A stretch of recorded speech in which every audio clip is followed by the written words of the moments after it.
Biblicamente falando, nenhum de nós é, por natureza, filho de Deus, tá? Nenhum de nós. Na verdade, querido, de acordo com as Escrituras, todos nós, sem exceção, somos filhos de Adão. A Bíblia diz isso. Eu vou ler dois textos, eu vou te mostrar isso, tá? Veja, eu quero que você entenda uma coisa. Essa é uma linguagem simples. Paulo, ele tem uma mania muito interessante de classificar a humanidade, né? Às vezes ele chama de gentios e judeus, às vezes de circuncisos e incircuncisos. Aqui a ideia é de que a humanidade ou está em Adão ou está em Cristo, né?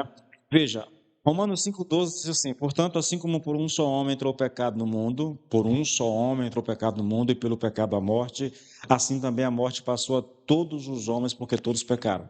Esse texto fala da queda de Adão, tá? E porque todo mundo está em Adão, todo mundo caiu, todo mundo pecou, na verdade.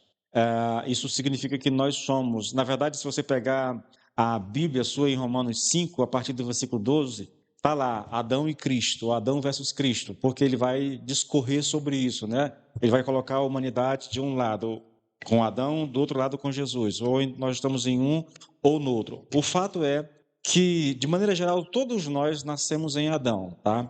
Agora, 2 Coríntios 5, 21 e 22 diz assim: visto que a morte veio por um homem, esse homem no caso foi Adão, tá bom? Também por um homem veio a ressurreição dos mortos, porque assim como em Adão todos morrem, assim também todos serão vivificados em Cristo Jesus. Novamente, a ideia desses textos é apontar que, por natureza, todos nós somos filhos de Adão, tá? Esse é o ensino das Escrituras, eu não vou entrar nisso aqui, porque eu acho que não vale a pena ficar lendo texto após texto para mostrar isso para vocês. Porque todos somos filhos de Adão, então todos pertencem por natureza a ele. E porque nós pertencemos a ele, nascemos todos com uma natureza decaída. É o que diz lá o texto de Romanos 5,12. Por um só homem entrou o pecado, né? E o pecado passou a toda a humanidade. Ponto. Agora, veja, a consequência nossa desse parentesco com Adão é que toda a humanidade está debaixo da ira de Deus. É um raciocínio bem simples, querido, tá? Todos estão em Adão, logo todos têm uma natureza caída. E por causa dessa natureza caída, todos nós estamos debaixo da ira de Deus. Aí alguém diz assim: pastor, mas todos nós, né? Será que isso não é errado? Não? Será que a gente não nasce pessoas? Algumas pessoas dizem que nós nascemos pessoas boas e aí o meio vai nos corromper e tudo. E eu digo, será que isso é verdade mesmo?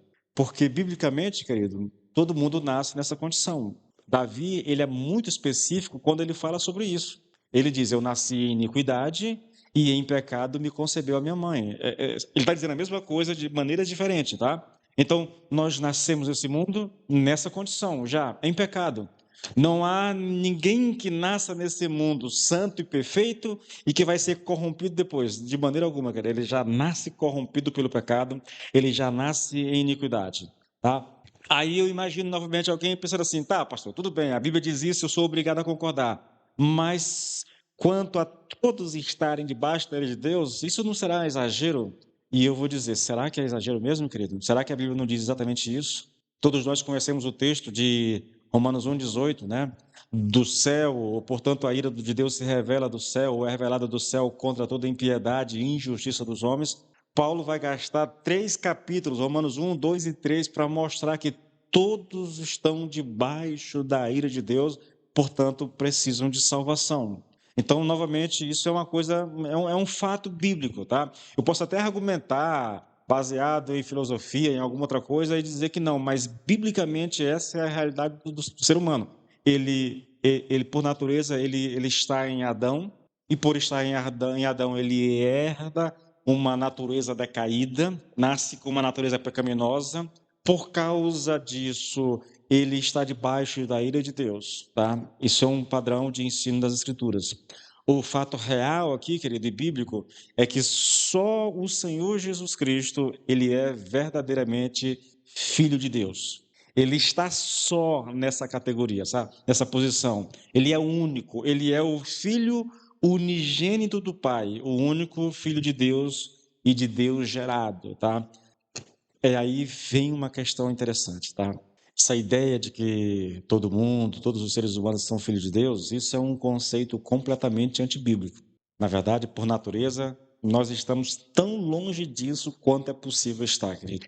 Não há erro mais delicado, até mesmo para você conversar com as pessoas, do que dizer que todo mundo, tá, está distante do Senhor, de que não nem todo mundo é filho de Deus, só aqueles que têm Cristo, só aqueles que já aceitaram a Cristo são essas as pessoas que são filhas de Deus. Aquelas que não estão em Cristo, consequentemente, elas não são filhas de Deus. E a pergunta é, então, se todo mundo, por natureza, ele está em Adão, como é que alguém se torna filho de Deus? Porque gerado por Deus como filho só Cristo. O que acontece conosco? E a resposta é exatamente tudo isso para chegar nesse ponto, tá? E a resposta, querido, é como é que alguém se torna filho de Deus? A resposta bíblica é dada numa palavrinha só: a adoção, tá? É o que o nosso texto vai dizer. Vou lê-lo novamente, tá? Primeira coisa, não, Romanos 8:15. Porque não recebestes o espírito de escravidão para viverdes outra vez atemorizados, mas recebestes o espírito de adoção, baseado no qual clamamos, Abba, Pai. Então, essa é a palavra, né? Adoção, ou espírito de adoção, ou espírito que nos adota. É assim que nós somos feitos filhos de Deus, nós somos adotados na família de Deus. Engraçado que, apesar de ser uma doutrina fundamental das Escrituras, a adoção, ela é pouco conhecida da maioria dos cristãos, querido. Alguém aqui saberia falar da doutrina da adoção? Já conhece a doutrina? A gente quase não fala sobre isso, né? Veja, quando a gente pensa em adoção no sentido mais comum da palavra, todo mundo sabe o que é, né? Você pode imaginar um casal aí, independentemente do motivo, que resolve adotar uma criança e ele vai então procurar os meios legais para que ele consiga então adotar. Eu tenho um conhecido meu, o Naalisson, que a mulher estava com dificuldade de engravidar. Naalisson, todo mundo conhece aqui, né? A mulher estava com dificuldade de engravidar e ele entrou com um processo para adotar uma criança. Só que o processo é demorado, é longo, né? E ele entrou com esse processo. Quando ele entrou com o processo para adotar uma criança, a esposa engravidou. A esposa engravidou. Aí ele está lá com um bebezinho, com um filho, né? E ainda aguardando o processo ainda de adoção, tá? Nós conhecemos, de maneira comum, falando disso naturalmente, todos nós conhecemos, querido. A adoção, nesse sentido comum aqui, ela é um ato pelo qual uma pessoa que por natureza não é ligada ao casal, né, é agora introduzida na família e passa a ser considerada como filho. E por causa disso é dado a ela o privilégio e a posição de filho. E ela passa a portar-se como filho. É isso. Não foi gerado pelo casal, mas foi adotado. E passa a ter os mesmos direitos legais de um filho. Tá? Quando a gente pensa na adoção, olhando por essa perspectiva bíblica, querido, a adoção é um ato de Deus pelo qual ele nos recebe e nos inclui em sua família. Nós somos adotados. Nós não somos gerados no mesmo sentido que Cristo, tá? Nós somos adotados. Então, a adoção, ela é um ato legal gerido por lei, tá? Por lei. Ela não é aqui idêntica à justificação pela fé, nós já trabalhamos muito isso, mas é algo bem próximo, associado à questão da justificação. Quando Deus justifica alguém ou quando ele declara alguém, né, justo aos seus olhos, essa pessoa ela é também inserida ali na família de Deus, ela é adotada na família de Deus. São dois atos que eu poderia dizer que acontece simultaneamente. Há uma discussão muito antiga a respeito acho que é Ordem Salutis, que é a ordem da salvação, porque são várias palavras que são usadas para descrever esse processo de salvação. Na prática, a gente não sabe dizer exatamente qual é, se existe uma ordem. Por exemplo, existe uma ordem cronológica para justificação e adoção? Ninguém sabe dizer, né? Quando é justificado, ao mesmo tempo ele é adotado, ele é inserido na família de Deus. Não sei se existe. Há uma série de termos que falam de uma mesma coisa e aí os estudiosos só tentam quebrar a cabeça para tentar, pelo menos didaticamente, ensinar qual que seria essa ordem de salvação. Mas isso não é assunto para nós hoje, tá, querido?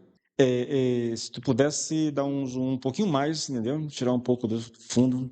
Bom, A ideia da adoção, querido, precisa ser enfatizado porque esse é um tema, irmãos, muito importante para aquilo que nós estamos estudando aqui. Nós estamos falando sobre segurança, certeza de salvação, tá? E entender a ideia da salvação é muito importante, porque uma vez que você é adotado na família de Deus, esse processo que é feito, ele é praticamente irreversível. Deus não adota alguém e depois diz assim, agora eu não quero mais você como filho, agora você está fora.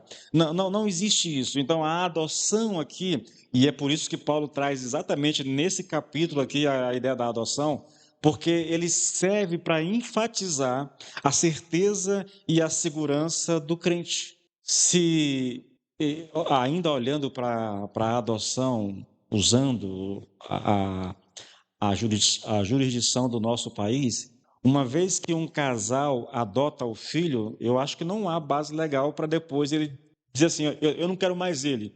Tu conhece alguma coisa nesse sentido, Bianca? Ah, mas antes está finalizado. Uma vez finalizado o processo, né?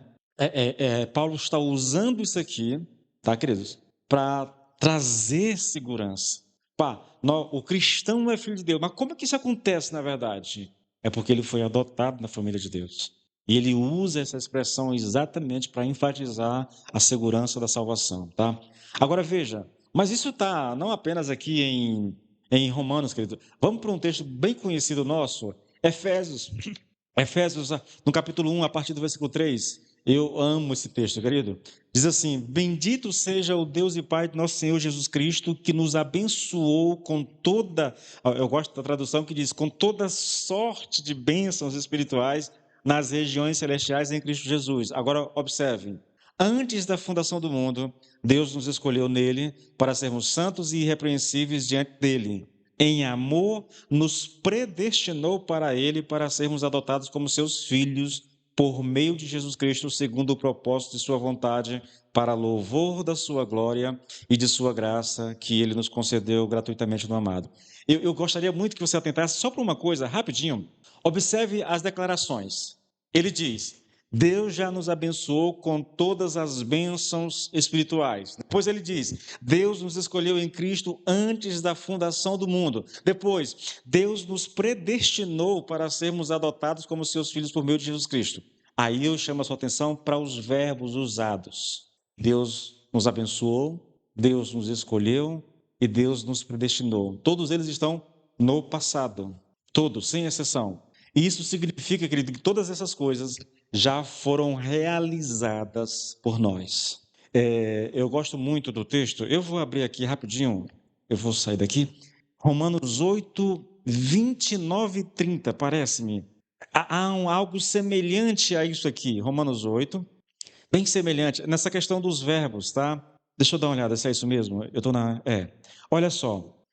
Pois aquele que de antemão conheceu ele, também predestinou para serem conformes à imagem de seu filho, a fim de que ele seja o primogênito entre muitos irmãos. Agora observe, e aos que predestinou, primeiro ele fala da eleição, tá? Da predestinação, aí ele vai dizer assim, e aos que predestinou, a esses também chamou, e aos que chamou, a esses também justificou, e aos que justificou, a esses também glorificou.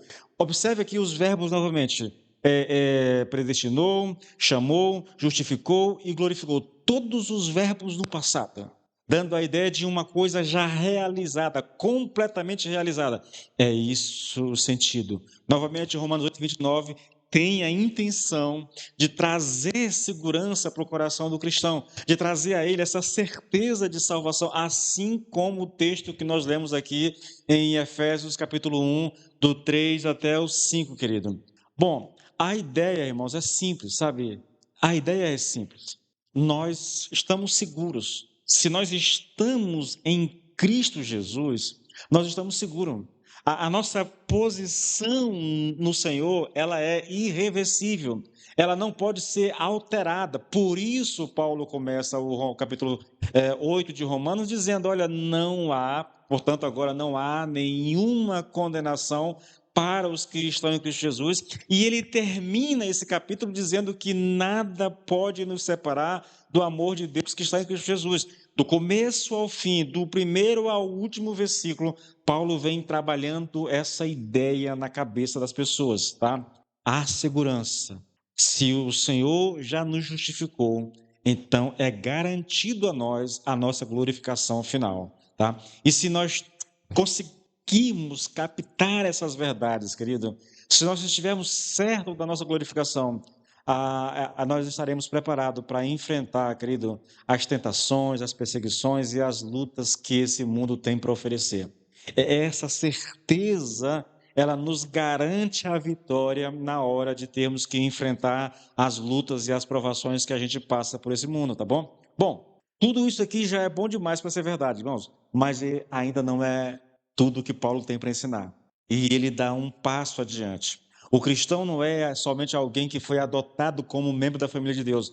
Algo aconteceu na vida dele, tá? Houve uma mudança de natureza. Lembra o que eu falei? Por natureza, nós estamos ligados a Adão. Mas em Cristo há uma mudança. Esse homem que estava ligado em Adão, ele nasce de novo. Ele é feito nova criatura. Né? É o que diz a palavra. Ele é nascido do Espírito. Há uma mudança dentro de nós. Irmãos, eu vou falar algumas coisas na semana que vem a respeito de ser filho de Deus, que eu fiquei hoje pensando, será que eu devo colocar isso aqui para falar? Porque, porque tem algumas coisas que são verdade a nosso respeito, querido, que eu tenho certeza que você vai ouvir e vai assim, pastor, se isso é verdade, talvez eu não seja crente. Porque, irmãos, vamos lá, pense comigo. Eu sou feito filho de Deus, adotado na família de Deus, eu nasci de novo, eu fui feito uma nova criatura, né? Eu vou já ler o texto, eu fui feito participante da natureza divina, tá? O Espírito de Deus habita dentro de mim. O texto diz que se eu sou filho de Deus, se eu sou guiado pelo Espírito, então eu sou filho de Deus. Então ele está dizendo que o filho de Deus é alguém que é guiado por Deus. Pense em tudo isso, nas verdades que são ditas a nosso respeito, mas que às vezes a gente olha para a nossa própria vida e não consegue perceber nada disso. Pastor, mas tudo isso é verdade a meu respeito, e como é que eu não consigo ver nada disso? Irmãos, existem algumas respostas, mas talvez a mais importante dela é que a gente não consiga viver o cristianismo como nós deveríamos viver. Vou repetir, querido, o que eu disse no começo. A correria do dia a dia da maioria de nós é muito grande. E nessa correria não há espaço e tempo para Deus. Eu não consigo alimentar a minha alma com a palavra de Deus. Eu não consigo parar um pouco no meu dia para ter tempo para Deus. Leia a sua Bíblia, a sua palavra, fazer um tempo de oração ou ouvir uma pregação, entende? Eu estou correndo para lá e para cá o tempo todo, ocupado com isso, com aquilo, faz isso, faz aquilo. Não estou culpando, nem dizendo que. Eu só estou dizendo, só estou descrevendo o que eu vejo acontecer, entendeu? Inclusive dentro da minha casa, às vezes comigo mesmo.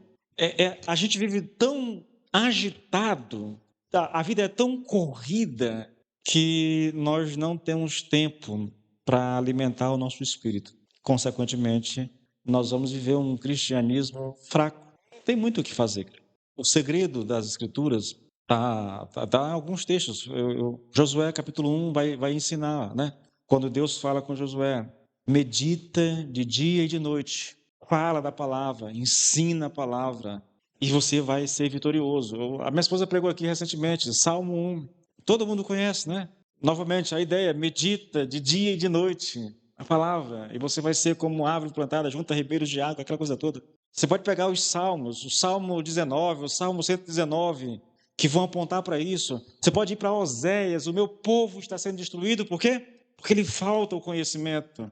Você vai para João 8:32, e conhecereis a verdade, e a verdade vos libertará. Romanos 1,16, eu não me envergonho do Evangelho, porque o Evangelho é o poder de Deus para a salvação daquele que crê. E eu poderia citar um monte de textos para vocês aqui, querido, que falam que se eu quero viver uma vida cristã vigorosa no poder do Espírito, eu preciso alimentar a minha alma, o meu espírito, todos os dias com a palavra de Deus. Não tem muito o que fazer. Não há atalho para isso na vida cristã. Não há atalho. Veja, houve uma mudança em nós. nós nascemos de novo. Nós somos nascidos do Espírito. 1 João 3,9. Qualquer que é nascido de Deus não comete pecado, porque a sua semente permanece nele e não pode pecar, porque é nascido de Deus. O crente é alguém que nasceu de Deus. É interessante nessa expressão, ser nascido de Deus. Deus fez algo em mim que mudou. Ele arrancou o velho homem que estava aqui. Na verdade, Deus literalmente matou o velho homem que estava aqui e fez de mim um novo homem, um homem agora espiritual, né? Uma nova criatura. Ou então, 2 Pedro 1,4. Por esse mesmo grandioso poder, ele nos concedeu todas as suas ricas e maravilhosas promessas para nos salvar da imoralidade e dos desejos desse mundo e fazer-nos participantes da natureza divina. Então, querido, é uma verdade que, veja, Deus nos adota e nos faz participantes da sua família, mas isso não é tudo. Também é verdade que nós estamos em Cristo, que nós somos ligados a Ele. Ele assumiu a nossa natureza e nessa natureza nós estamos nele. E assim, de maneira extraordinária, nós somos participantes da natureza divina, mediante a humanidade de Cristo e a nossa união com Ele. A gente chama isso de união mística. Eu preguei muito sobre isso em Romanos 6. O cristão é alguém que foi inserido em Cristo. Irmãos, eu falo isso tantas vezes, sabe? Eu já disse isso tantas vezes. A gente vai, às vezes eu estou editando mensagem, estou ouvindo algumas pregações passadas e essa coisa. Nós estamos em Cristo. Paulo chega a dizer isso, que não vivo mais eu, mas Cristo vive em mim. Ele está falando dessa união mística que há entre o homem e o seu Criador, entre o homem e Cristo. Nós estamos. Paulo se expressa, querido, é engraçado como ele vai se expressar. Essa união é tão real que Paulo vai dizer: olha, eu morri com Jesus, eu fui sepultado com Jesus, eu ressuscitei com Jesus e eu estou assentado com Jesus nas regiões celestiais em Cristo. É essa união, essa é a nossa posição. Nós estamos unidos, conectados. Todo cristão foi inserido no corpo de Cristo. Olha como Paulo se refere a isso. Ele diz que Cristo é a cabeça e nós somos o corpo. Percebe a união, a conexão que existe? É muito forte, querido, a ideia.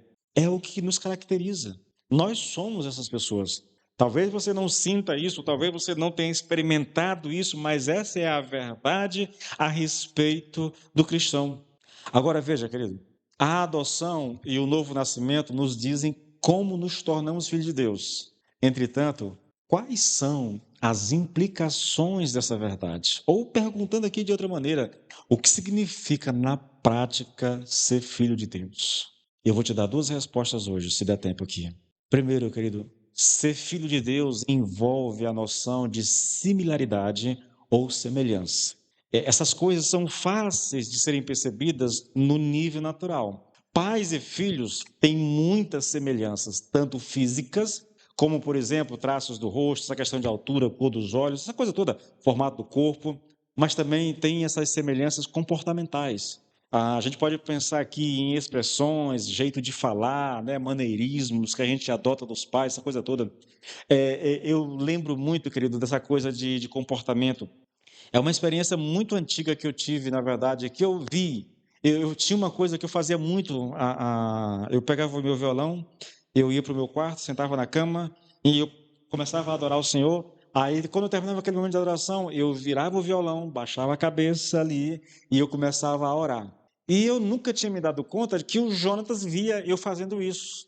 Até que um dia eu entro no quarto e eu chego lá, o Jonatas está sentado na cama, com o violão virado e a mãozinha, igualzinho o pai fazia.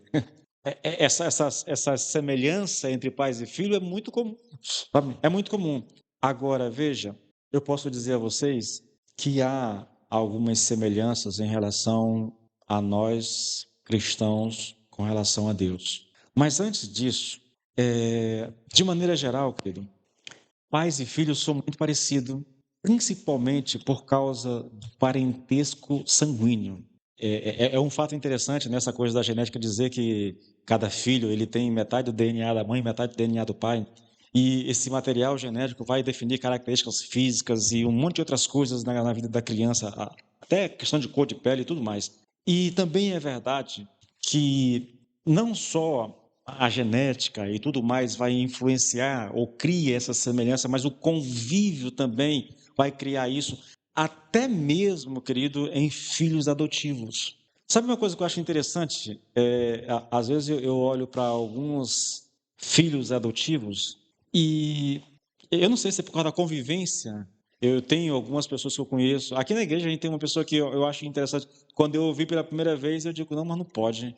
A menina parece mais filha do que a filha realmente é, eu tenho uma amiga minha que foi adotada na maternidade.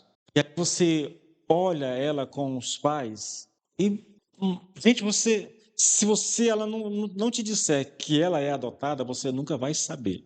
Porque vai o vínculo, né, a convivência, a experiência gera, querido, esse tipo de semelhança. Mas eu te digo também, querido, eu te digo também que mesmo guardadas as devidas proporções, existem também alguns aspectos bem interessantes, querido, em relação à nossa relação com Deus.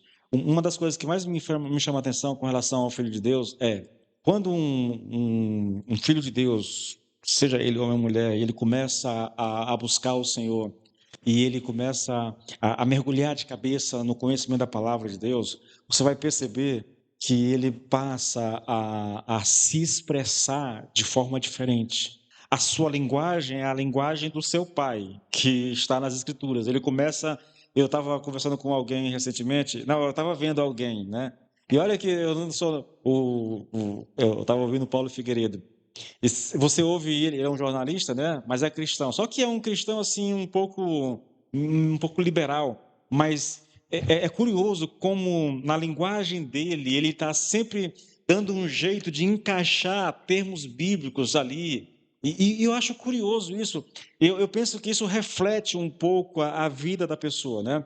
Ele tem alguns padrões de comportamento que eu acho estranho, mas ao mesmo tempo, querido, a conversa dele, ele está fazendo um programa jornalístico e inserindo no seu contexto palavras, expressões bíblicas e tratando isso de maneira tão natural que eu digo, olha que legal. Mas isso é muito legal para um filho de Deus, porque ele passa a refletir na sua fala as escrituras. Ele vai conversar e vai tratar de alguns assuntos e soa tão natural na fala o introduzir esses termos bíblicos. Não estou falando de jargão, não, querido, tá? Estou falando de numa conversa mesmo sobre um assunto, você começar a se expressar biblicamente de maneira tão natural que parece que. Eu fiquei assim, olhando para o Paulo Figueiredo fazendo isso, né, e eu conheço algumas pessoas que também, que na conversa com as pessoas, na hora de interagir, usam, mas sabe, não é aquela coisa, não é alguém que está querendo parecer crente, não é alguém que está forçando uma linguagem e que soa mecânico, não, flui naturalmente. Eu acho bacana, querido, eu acho bacana. Então, assim, existe sim, querido, de certa forma, alguma semelhança entre nós e Deus, tá? Essa ideia de similaridade ou semelhança entre Deus e os seus filhos significa que há uma semelhança na mente e na perspectiva entre ambos. Isso aqui aponta para o fato de que, como filho de Deus, nós vemos todas as coisas do ponto de vista de Deus na perspectiva da eternidade. Antes você não via isso, mas agora sim. Você começa a perceber, e é um bom exercício até, na verdade. Pensa no seguinte, pense na situação do Brasil hoje, ou olhando um pouquinho mais amplo, né? Pense na situação do mundo hoje e tente encarar a situação que você está vendo hoje por uma perspectiva bíblica. Sabe uma coisa interessante? Eu ouvi, acho que foi o Rodrigo Mussolini falando esses dias, e eu comecei a fazer um exercício constante. Olhe para o mundo, olhe para o Brasil, vamos olhar para o Brasil, olhe para o Brasil. É, a Bíblia diz que Deus ele é onisciente, isso significa que Deus conhece todas as coisas, ele sabe de todas as coisas. Então vamos pensar no Brasil. Deus sabe o que está acontecendo no Brasil. Ele conhece tudo o que está acontecendo, tudo que é discutido às escondidas entre, vou usar um termo da política, entre os players, lá de Brasília, entre as pessoas importantes que estão discutindo o rumo da nação, os acordos feitos ali, né, por baixo dos panos. Deus sabe tudo o que está acontecendo, tudo o que está sendo tratado a nível de país. Ele é onisciente, ele sabe tudo. Segunda coisa que diz a palavra, isso está lá no Salmo 139, é que Deus ele é onipresente. Isso significa que ele está em todos os lugares. Aqui, mas também está lá dentro do Supremo Tribunal Federal, está lá dentro da Câmara dos Deputados, está lá no Senado, está lá no gabinete do presidente da República, está na PGR, está em todos os lugares, na AGU, está em todo lugar. Ele conhece tudo e ele está em todos os lugares. Agora vem o terceiro ponto. Deus também é onipotente. Eu disse aqui domingo que o Brasil está passando por uma situação difícil em termos financeiros, tá? Fiz isso com a intenção de motivar você a crer no Senhor, a confiar no Senhor. Foi a mesma coisa que eu fiz ontem na célula, chamando as pessoas a confiarem no Senhor. Mas o Brasil está caminhando para uma direção que, se essa rota não for desviada, o país vai entrar em colapso. Isso é um fato, querido. Se não mudar, se essa rota não for, de alguma forma, alterada, o Brasil entra em colapso financeiro. Tá, Deus sabe disso. Deus está presente em todo lugar. E Deus tem o poder para mudar tudo isso. No entanto, Ele não está fazendo isso. E a pergunta que a gente faz imediatamente é: por quê? Se Deus não está interrompendo isso, então, de alguma forma, faz parte da vontade de Deus que isso esteja acontecendo no país. Você consegue perceber isso? E aí eu começo a olhar para o país e para o que está acontecendo por uma perspectiva bíblica. Eu não mais fico no nível apenas da carne, da natureza humana, sabe? Eu começo a olhar isso com uma outra perspectiva. E eu sou levado, querido, a compreender, eu estou fugindo do meu assunto, mas vou já voltar, viu, gente?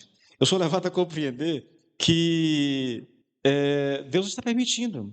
Ele sabe, ele está presente, ele tem um poder para mudar, no entanto, ele não está mudando. E, logicamente, isso significa que Deus está permitindo que isso continue acontecendo. Com toda certeza, há um propósito nisso tudo. Eu não sei. Eu só sei que a Bíblia diz que a vontade de Deus é boa, perfeita e agradável. Então, há um propósito, há um significado nisso tudo. Mas eu não sei. Não tenho ideia do que Deus está fazendo, porque Deus está permitindo acontecer o que está acontecendo. Eu só sei que, no final das contas, Deus está no controle e está na direção. E isso me leva a orar, é o que eu tenho feito, me leva a orar pela situação do Brasil com uma perspectiva diferente, querido. Me leva a olhar para a situação do país por uma perspectiva diferente. Isso é ter, sabe, essa mentalidade cristã, é olhar para a vida por uma perspectiva cristã. A gente começa a ver todas as coisas pelo ponto de vista de Deus, pela perspectiva da eternidade, e não mais apenas por uma perspectiva humana. Há um texto que fala sobre isso, querido, e eu queria ler contigo. Ele é interessante. 1 Coríntios 2, a partir do versículo 14, diz assim: Ora, a pessoa natural não aceita as coisas do Espírito de Deus porque eles são loucura. Ela não pode entendê-las porque elas se discernem espiritualmente. Porém, a pessoa espiritual julga todas as coisas, mas ela não é julgada por ninguém. Pois quem conheceu a mente do Senhor para que possa instruir? Nós, porém, temos a mente do Senhor.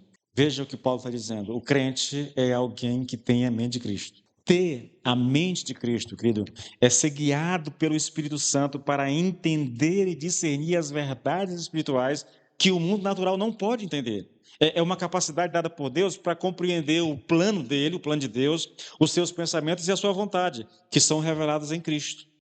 Não, olha aqui, 2 Coríntios, 1 Coríntios 2,8, a partir do 8, olha, nenhum dos poderosos desse mundo conhece que ele fez uma crítica à sabedoria do mundo e vai falar da sabedoria de Deus. Essa sabedoria aqui é a sabedoria de Deus.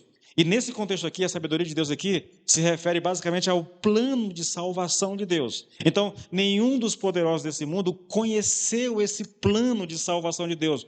Porque se tivessem conhecido, jamais teriam crucificado o Senhor da glória. Mas como está escrito, nem olhos viram, nem ouvidos ouviram, nem jamais penetrou em coração humano o que Deus tem preparado para aqueles que o amam. Uau, né? Mas só que aí, no versículo 10, ele vai dizer: Deus, porém, revelou isso a nós por meio do seu Espírito. Ter a mente de Cristo significa ter do Senhor esse tipo de revelação. O Espírito está em nós e ele nos capacita a entender a vontade de Deus, os planos de Deus, tá? Para a nossa vida.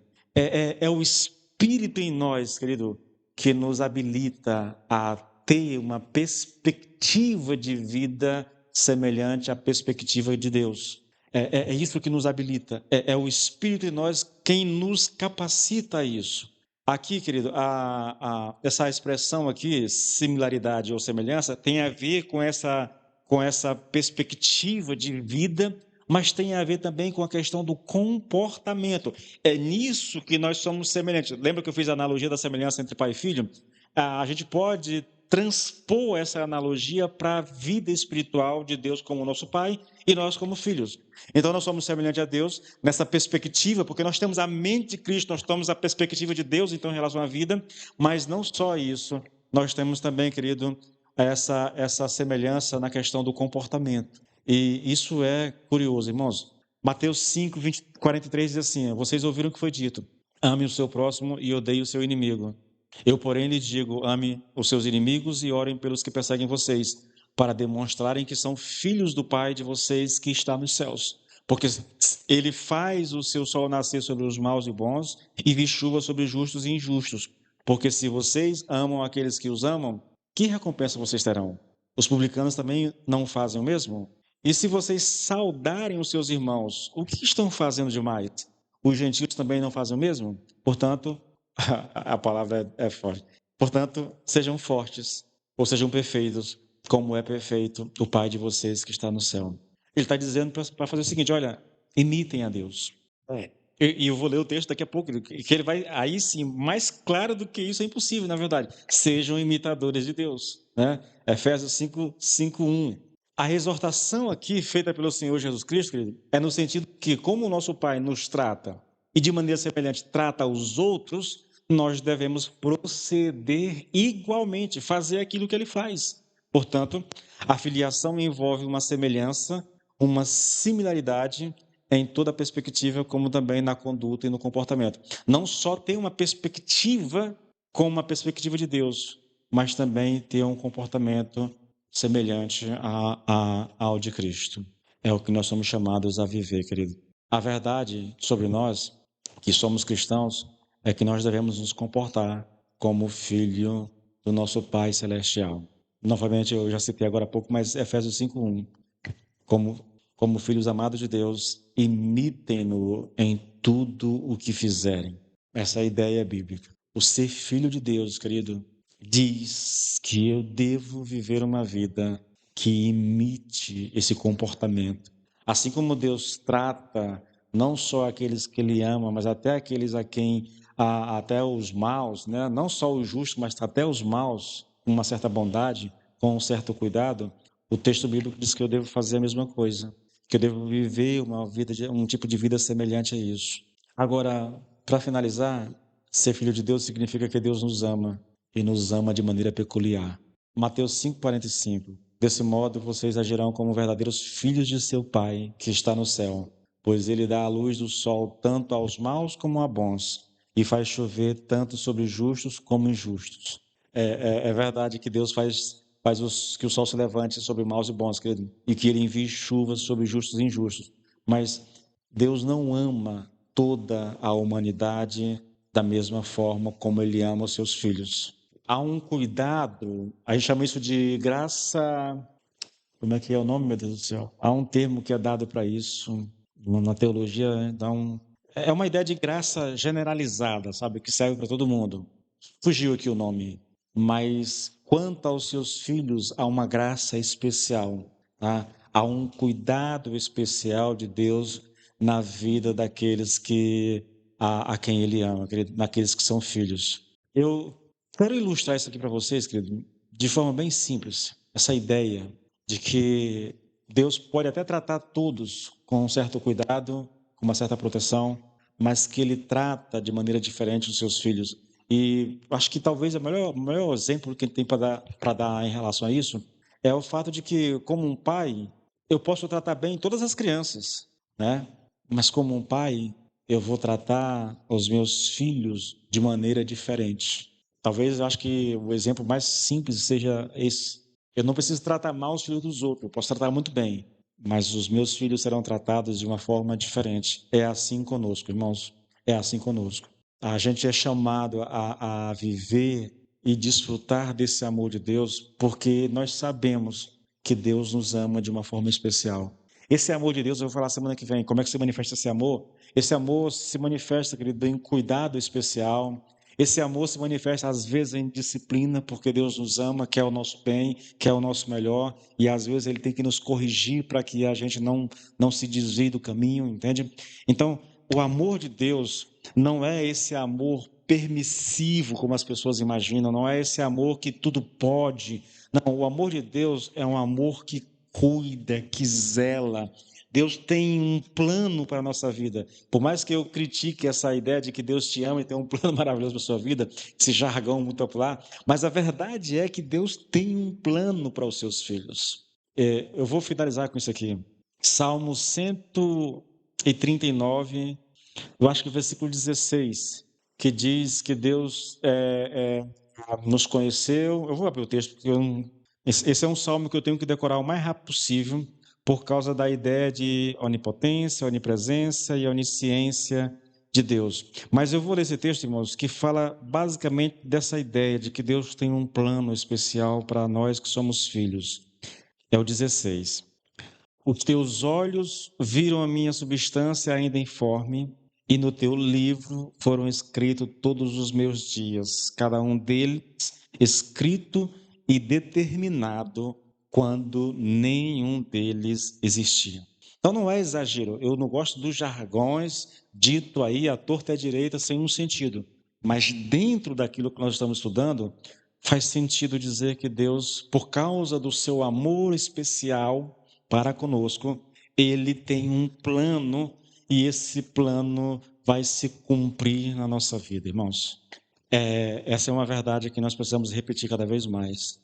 Ainda que às vezes o Senhor tenha que nos pegar a um salmo que diz que às vezes nós somos que nem o animal, que ele precisa de cabresto para poder permanecer nos caminhos do Senhor.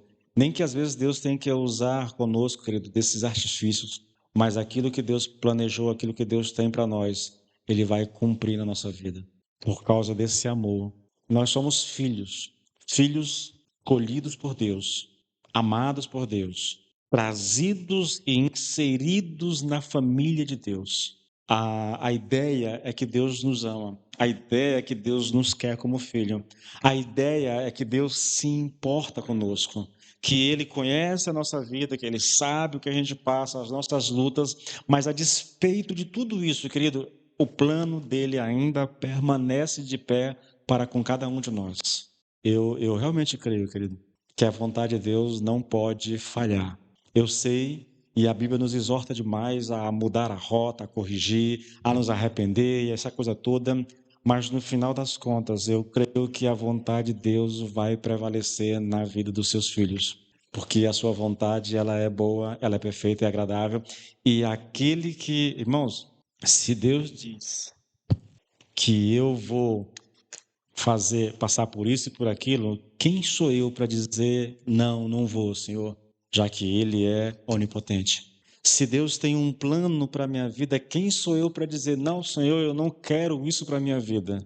O que cabe a cada um de nós, querido, é buscar conhecer essa vontade de Deus, procurar viver de acordo com essa vontade, para que aquilo que Deus planejou, aquilo que Deus idealizou para nós se cumpra na nossa vida. Sabe por quê? Porque nós somos filhos, filhos amados, filhos escolhidos antes da eternidade, filhos por quem foi pago um preço elevadíssimo, não o ouro, não prata, mas o sangue do Filho de Deus. Essa é a nossa realidade, essa é a nossa condição, essa é a nossa situação diante de Deus. Que o Senhor nos ajude a corresponder a ela no nome de Jesus. Vamos nos colocar de pé?